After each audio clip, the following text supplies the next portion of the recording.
5월 2일 본문은 잠언 1장 8절에서 19절 악한 길에 서지 말라입니다. 모세는 아버지의 말이나 어머니의 말을 순종하지 않고 부모가 징계하여도 순종하지 않으면 공정한 재판 과정을 거친 후에 그를 돌로 쳐서 죽여 악을 제하라고 했습니다. 왜냐하면 부모의 권위와 교훈은 하나님의 권위와 말씀을 대리하는 것이기 때문입니다. 그래서 부모는 공적 장소에서 들은 하나님의 말씀을 가정으로 가지고 가서 그 자녀들에게 다시 교훈했고 자녀들은 부모에게 묻고 배우곤 했습니다. 잠언을 통해 솔로몬은 다시금 내 아비의 훈계를 들으며 내 어미의 법을 떠나지 말라고 강조하면서 순종하는 자녀들에게 어떠한 영광이 나타나는지 설명합니다.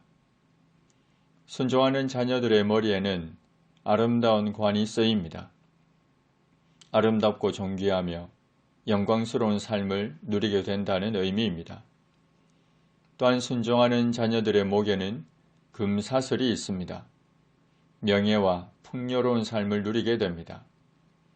아비의 훈계를 듣고 어미의 법을 떠나지 않는 자는 아름답고 존귀한 삶을 살고 명예와 풍요로운 삶을 누리게 됩니다. 이에 대해 바울은 자녀들아 주 안에서 너희 부모에게 순종하라. 이것이 옳으니라. 네 아버지와 어머니를 공경하라. 이것은 약속이 있는 첫 계명이니 이로써 네가 잘되고 땅에서 장수하리라고 했습니다. 부모의 훈계를 순종하라고 권면한 솔로몬은 이제 악인의 유혹을 거부하라고 권면합니다. 악한 자가 꾀일지라도 따르지 말아야 합니다. 죄악된 생각과 습성에 찌들어 상습적으로 죄를 짓는 자가 과장된 말로 유혹하고 설득하고 속인다 할지라도 따르지 말아야 합니다. 동의하거나 행동을 같이 하지 말아야 합니다. 악인들이 이렇게 말합니다.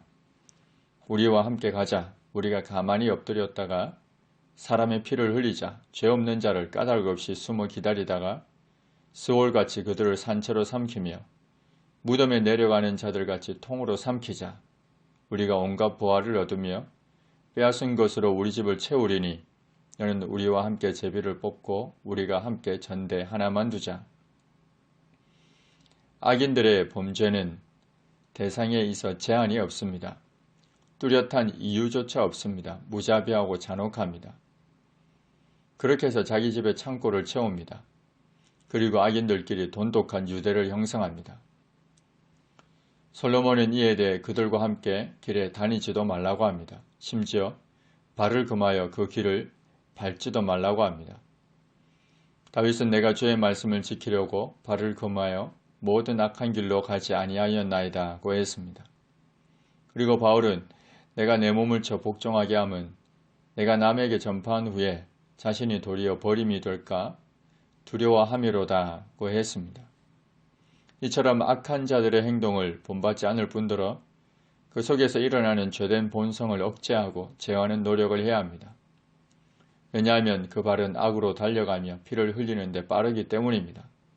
악은 점점 더 가속화되고 적극성을 띠게 됩니다. 새가 보는 데서 그물을 치면 헛된 일이 됩니다. 악한 자들이 바로 이와 같이 어리석습니다. 그들이 가만히 엎드림은 결국 자기의 피를 흘릴 뿐이고 숨어 기다림은 결국 자기의 생명을 해할 뿐입니다. 이익을 탐하는 모든 자, 상대방의 재산을 약탈하는 데 몰두하고 그것을 취하는 모든 자의 길은 다 이러하여 자기의 생명을 잃게 합니다. 말라기 선지자는 만군의 여호와가 이르노라 보라 용광로 불같은 날이 이르리니 교만한 자와 악을 행하는 자는 다 지푸라기 같을 것이라. 그 이르는 날에 그들을 살라 그 뿌리와 가지를 남기지 아니할 것이라고 했습니다. 사도 바울도 악인들의 결말에 대해 그들의 마침은 멸망이요 그들의 신은 배요 그 영광은 그들의 부끄러움에 있고 땅의 일을 생각하는 자라고 했습니다. 하나님 부모의 말씀을 순종함으로 영광과 명예를 누리게 하옵소서. 악인의 유혹을 거부하고 악인들과 동행하지 않으며 악한 길을 밟지도 않게 하옵소서. 악인의 결말이 어떠함을 알아 결코 어리석은 자가 되지 않게 하옵소서. 예수님의 이름으로 기도합니다. 아멘.